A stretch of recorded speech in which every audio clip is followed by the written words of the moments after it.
Israel के tank Gaza शहर को चारों तरफ से घेर कर खड़े हैं। गाजा के अंदर इजरायली फोर्स और हमास के बीच आमने सामने का महायुद्ध चल रहा है। इजरायली सेना सुरंगों में छिपे हमास के लड़ाकों को चुन चुन कर मार रही है, उनका खात्मा कर रही है। हमास का दम निकलता जा रहा है। हमास का टॉप कमांडर का लीडर इस्लाम हनिया तिल तिल कर मर रहा है और इस बीच गाजा द बर्निंग सिटी में तब्दील हो चुका है।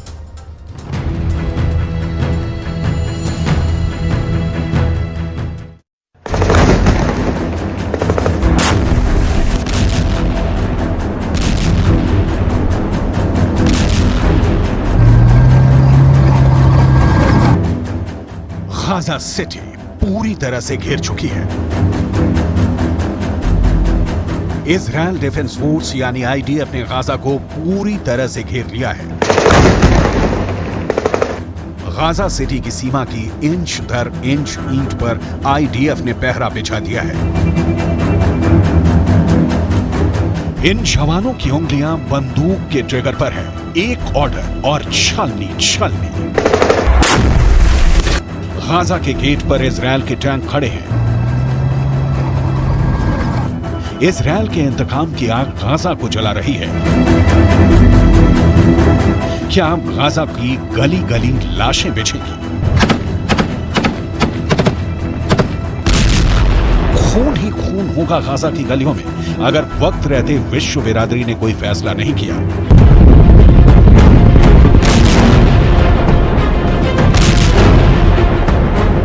शांति के सफेद कबूतर उड़ाने से नहीं, जमीन पर उतरकर एक्शन से मिलेगा हल इजरायल युद्ध का।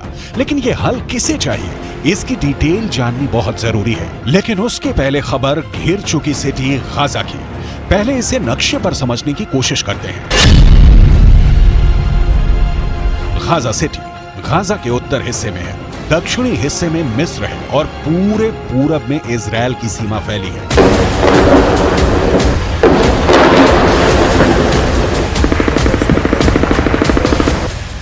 अब हमास के लड़ाकों से सीधी लड़ाई हो रही है। आईडीएफ के प्रवक्ता ने कहा है, हमारे सैनिक हथियारों और एयरक्राफ्ट्स के जरिए हमास की कमांड सेंटर, लॉन्चिंग पोजीशन, सुरंग और दूसरे ठिकानों पर हमला कर रहे हैं। हम हमास को खत्म करने की जंग में हैं। इस समय सीज फायर पर विचार भी नहीं किया जा रहा है। दरअसल अरब देशों के किसी बड़े एक्शन से पहले इजराइल गाजा पट्टी पर कब्जा कर लेना चाहता है। 7 अक्टूबर के बाद से ही गाजा पट्टी पर बम और गोले बरसाए जा रहे हैं, लेकिन अब सेना ने पूरी तरह से गाजा पट्टी को घेर लिया है और जमीनी आक्रमण की तैयारी अब की जा रही है। अब देखना होगा कि हमास कब तक इजराइल के तोप और टैंक के सामने टिकता है। टाइम्स ऑफ इजरायल के मुताबिक इजरायली सेना ने सिर्फ 24 घंटे में करीब 150 हमास लड़ाकों को मार गिराया। हमास से लड़ाई में आईडीएफ के करीब 23 सैनिकों ने अपनी जान गंवा दी। इजरायल की सेना ने गाजा में हमास की सुरंगों को तोड़ना शुरू कर दिया है। टाइम्स ऑफ इजरायल की रिपोर्ट के मुताबिक सुरंगों को फिलहाल गाजा के उन इलाकों में तोड़ा जा रहा है जो इजरायल के कब्जे में है। इन्हें तोड़ने के लिए इजरायली इंजीनियर्स विस्फोटक और रोबोट्स का इस्तेमाल कर रहे हैं। आईडीएफ की सदर्न कमांड के हेड को सुनकर पिक्चर बहुत क्लियर हो जाएगी।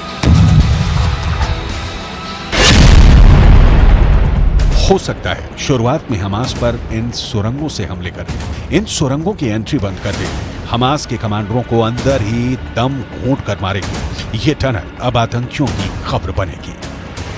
सिर्फ 4 सवालों के जवाब में छिपा है गाजा सिटी को घेरकर नेस्तो नाबूद करने का नेतन्याहू का प्लान। इसकी डिटेल बताने से पहले इजरायल के प्रधानमंत्री बेंजामिन नेतन्याहू की नई घोषणा सुन लीजिए। हम जंग के चरम पर पहुंच गए हैं। हमें कई प्रभावशाली सफलताएं मिली हैं। हम गाजा शहर के बाहरी इलाकों को पार कर चुके हैं और लगातार आगे बढ़ रहे हैं। नेतन्याहू के इस बयान के पहले अमेरिका के ड्रोन गाजा में ड्यूटी पर जुट गए हैं। इन ड्रोनों को बंधकों का पता ढूंढने की जिम्मेदारी सौंपी गई है। कम से कम 240 लोगों को हमास ने बंधक बनाकर रखा है। अब इन बंधकों के परिवारों को हमास की ओर से चिट्ठी भेजी जा रही है। बंधकों की रिहाई का मुद्दा बहुत बड़ा है और इसका हल उतना ही मुश्किल। इजरायल का फोकस इस वक्त हमास के सर्वनाश पर है। हमास की ओर से ये कहे जाने के बावजूद कि इजरायली हमले में 50 बंधकों की मौत हो गई है, नेतन्याहू नहीं रुके। एक और रिफ्यूजी कैंप पर हमला हुआ है। जबालिया की तरह यहां भी हमास के लड़ाकों के छुपे होने की बात थी, लेकिन